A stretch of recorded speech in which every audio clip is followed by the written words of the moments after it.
초전도체와 상대성 이론 부분 강의 시작하도록 할게요. 이거 같은 경우는 이제 2019년 6월 20번이 이제 초전도체 파트 문제고 2020년도 12번 문제가 상대성 이론 문제예요. 이 두 문제분을 풀고 이 모의고사 풀이는 마치도록 할게요.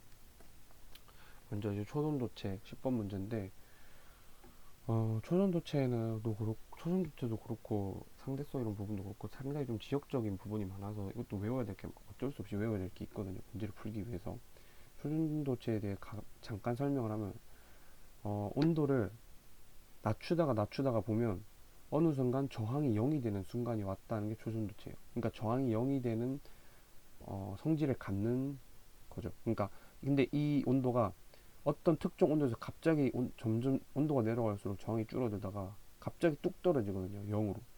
그러니까 저항이 1도, 예를 들어서 100도일 때 저항이 뭐 20이었다. 그럼 99일 때 뭐 19가 되고 뭐 쭉쭉쭉쭉쭉 하다가 뭐 한 80, 한 뭐 5에서 한 15가 됐다. 이런 식으로 쭉쭉쭉쭉의 순서대로 내려가다가 이게 어느 순간 갑자기 아니죠. 그러니까 한마디로 이게 온도가 내려가면 내려갈수록 저항도 같이 이제 온도가 내려가면 내려갈수록 저항도 같이 내려가는데 내려가다가 어느 순간 갑자기 저항이 갑자기 0으로 바뀌는 지점이 와요.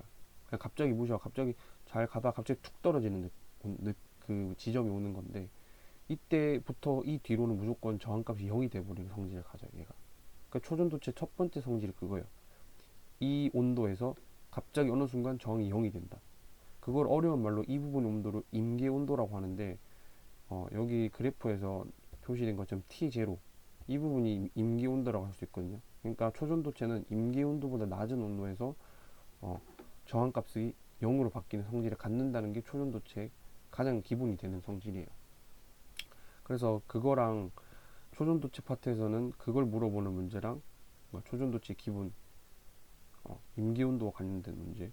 그 다음에 임기온도 어쨌든 임기온도 아래여야 아마 초전도체 성질을 갖게 되기 때문에 이거는 그냥 당연히 아셔야 될 거고 그 다음에 나오는 게 이제 와이스너 효과라고 해가지고 마이너스 효과랑 마이너스 효과라고 헷갈릴 수 있는데 마이스너 효과라는 효과가 있는데 이게 뭐냐면 임기온도 아래의 초전도체에서 내부 자기장이 없어져서 이제 반대로 이제 형성이 되는 건데 이게 말이 어려워서 그렇지 지금 이 사진에서 이게 초전도체거든요. 이 초전도체가 지금 임기온도 아래로 지금 냉각이 되어 있어요. 그러니까 지금 뭐 하얗게 막 김이 나오고 있죠.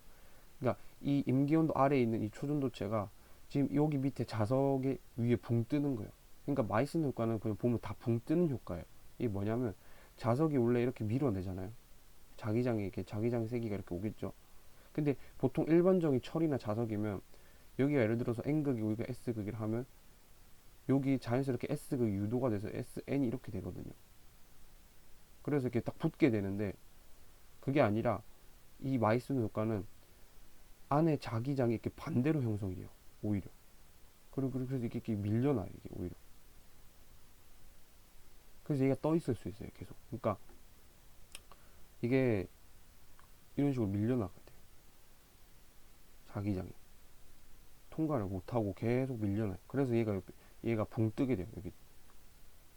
이게 마이슨 효과인데 그냥 이렇게 뜨는 성질을 갖는 효과가 있다는 거 정도만 아시면 문제 푸는 데는 무리가 없거든요. 그냥 지역적인 부분이라서 그냥 외우시는 거를 추천드려요. 지금 당장은. 그래서 온도 T인 A를 저속의 공중에 가만히 놓으면 A를 그럼 이걸 A라고 생각할게요. 우리가 아까 뭐라 그랬어요? 초전도체 가장 기본 임기 온도보다 온도가 낮아져야 돼요. 온도가 낮아야 그래야 초전도체가 된다고 했죠. 그러면 온도 T면 무조건 T0보다는 낮아야 된다는 건데 T가 지금 T0보다 크다고 했죠. 그러니까 기억은 틀렸고 니은은 마이슨 효과예요. 그냥 이걸 마이슨 효과로 불러요. 니은 맞고 A 내부 외부장 같은 방향의 자기장이 형성된다. 같은 방향의 자기장이 형성이 되면 이 방향 형성되면 그냥 붙게 돼요. 왜냐하면 NS 그럼 여기도 NS니까 그냥 붙게 돼버리죠. 그러면 안 되고 반대 방향에 여기가 SN이 돼야 이렇게 서로 밀어내서 떠 있을 수 있겠죠. 그래서 반자성의 성질을 갖는다고요.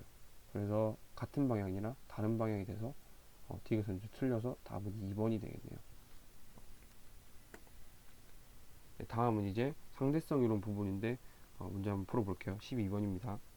네, 이 문제 같은 경우는 이제 특수 상대성 이론을 물어보는 문제인데 그냥 지엽적으로 해서 풀 수 있어요. 그냥 지엽적으로 풀어야 돼요. 어쩔 수 없이. 그러니까 특수 상대성 이론 문제는 크게 두 가지만 알면 돼요. 길이 수축이랑 시간 지연.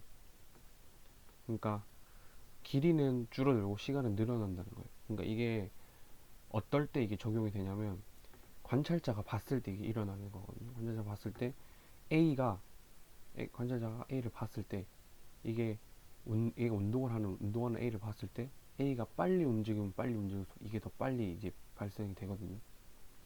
그래서 이건 운동하는 사람 입장에서 봤을 때 길이가 줄어드는 것처럼 보여. 자기가 빨리 움직이면 빨리 움직일수록, 그러니까 자기가 가는 길이가 자기가 이 방향으로 빨리 가면 빨리 갈수록 여기가 줄어드는 느낌처럼, 줄어든 것처럼 측정이 돼요, A한테는. 그리고 시간 지연 같은 경우에는 어 얘가 느끼는 시간이랑 얘가 측정한 시간이랑 얘가 측정한 시간이랑 비교했을 때 얘가 측정한 시간이 더 길어져요. 그냥 지금 사실 이걸 이해하려면 시간이 좀 더 걸리기 때문에 그냥 암기하고 지엽적으로 그냥 해결하는 게 해결할 수밖에 없거든요. 그래서 그냥 얘가 이 상황에서 이 그러니까 우주선에 탄 사람 입장에서는 자기가 빨리 달릴수록 이 거리가 7광년짜리 거리라고 했는데 7광년보다 더 줄어들어요. 자기가 보기엔 6.5광년 이런 식으로 더 줄어들어서 보이고, 얘가 느끼기에 얘가 생각한 1년은 얘가 생각했을 때 동시에 이제 스탑워치를 탁 눌렀을 때 얘가 1년을 쟀을 때 얘는 2년이 되는 거예요. 더 시간이 길어지는 거죠. 그래서 인터스텔라가 왜 그 주인공들이 젊은데 왜 그 지구에 있던 사람들이 늙었냐 하면 그게 이런 것 때문에 그렇거든요. 그러니까 어쨌든 A의 시간은 B의 시간보다 더 느리게 가고, A가 거리를 봤을 때 자기가 빨리 달릴수록 길이는 수축한다. 그 정도만 알면 이 문제를 풀 수 있어요. 그래서 보면 그 두 개만 올려다 니은 디귿이 해결이 되거든요. A가 측정할 때 지구에서 행성까지의 거리는 7광년보다 길이 수축 때문에 더 줄어들어서 보이게 돼요. 줄어들어 측정이 되는 거죠. A 입장에서는 그렇게. 그래서 니은이 맞고, B가 볼 때 A의 시간은 B의 시간보다 느리게 가는 거. 그렇죠. 아까 바로 그랬어요. B가 봤을 때 A의 시간은 항상 시간 지연 효과 때문에 A가 더 느리게 간다고 했죠. 이것도 맞아요. 기억 선지를 보면 A가 B의 그러니까 문제를 보면 B가 멀어지고 있는 A를 향해 1년마다 빛 신호를 보낸대요.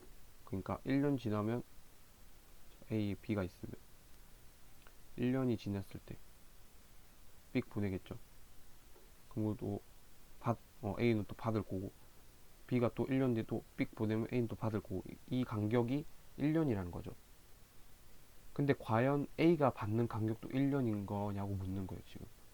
근데 조금만 생각해보면 지금 계속 특수 상대성 이론은 사실 처음 딱 들으면 논리적으로 이게 무슨 소리지 하는데 말도 안 되는 것 같이 들리는데 딱 봐도 뭔가 아닌 것 같죠, 느낌이. 그러니까 왜 그러냐면 A가 시간 지연 효과가 아까 발생한다 했잖아요. 그냥 왜 그런지는 궁금해하지 말고 그냥 외우면 B가 봤을 때 A의 시간을 느리게 가는 것처럼 보이는 거예요, 그냥. 그래서 A의 시간은 실제로 B에 비해 느리게 가거든요. 더 빨리 움직이고 있기 때문에. 그렇기 때문에 A가 측정한 1년은 B가 측정한 1년보다 더 길어요. A 똑같이 자기도 1년이라고 생각을 했겠지만 사실 이건 알고 보면 1년이 아니라 1년보다 더 긴 1년이었던 거예요. 그러니까 A의 시간이 B의 시간보다 느리게 가는 것 때문에 그래요. 그래서 A가 B의 신호로 수신하는 시간 간격은 1년보다 짧은 게 아니라 길게 되는 거죠. 길다가 되는 거죠. 그래서 답은 니은 디귿이 되는데 이게 되게 좀 헷갈릴 수 있는데 어쩔 수 없이 그냥 외워서 지엽적으로 그냥 푸는 게 가장 나은 풀이 방법인 것 같아요.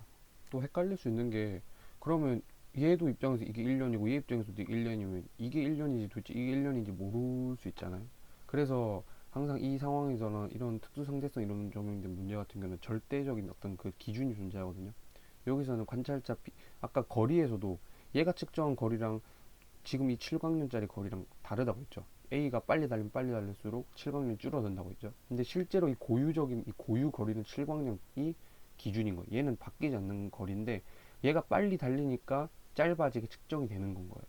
그러니까 시간도 똑같이 지구에 있는 얘가 일반적인 경우에서의 시간이 고유 시간이니까, 왜냐면 얘가 자기 기준으로 1년마다 지금 BCU를 보냈다고 했으니까 B 기준으로 1년이 맞는 1년인 거고, A가 특수한 경우로 지금 지가 엄청 빠르게 달리고 있으니까 A한테만 시간이 길게 늘어져 보이는 거예요. 길게 늘어지는 거죠. 그러니까 어, 그 기준으로 봤을 때 B가 1년마다 신호를 보내니까 A도 1년마다 신호를 받아야 되잖아요. 근데 B가 보내는 시간은 1년은 이만큼이지만 A가 측정한 1년은 이만큼이기 때문에 B의 입장에서 봤을 때 자기는 이만큼 간격으로 보냈는데 제가 받는 간격은 이만큼이 되는 거예요. 그래서 B가 봤을 때 A가 받는 시간 간격은 B가 생각한 1년보다, 그러니까 B가 생각한 1년이죠. B 기준에서 1년보다 짧은 게 아니라 길게 되는 거예요. 헷갈릴 수 있는데 잘 정리하시면 그렇게 어렵지 않게 해결할 수 있을 것 같아요. 네, 여기까지 해서 모의고사 풀이 마치도록 할게요. 감사합니다.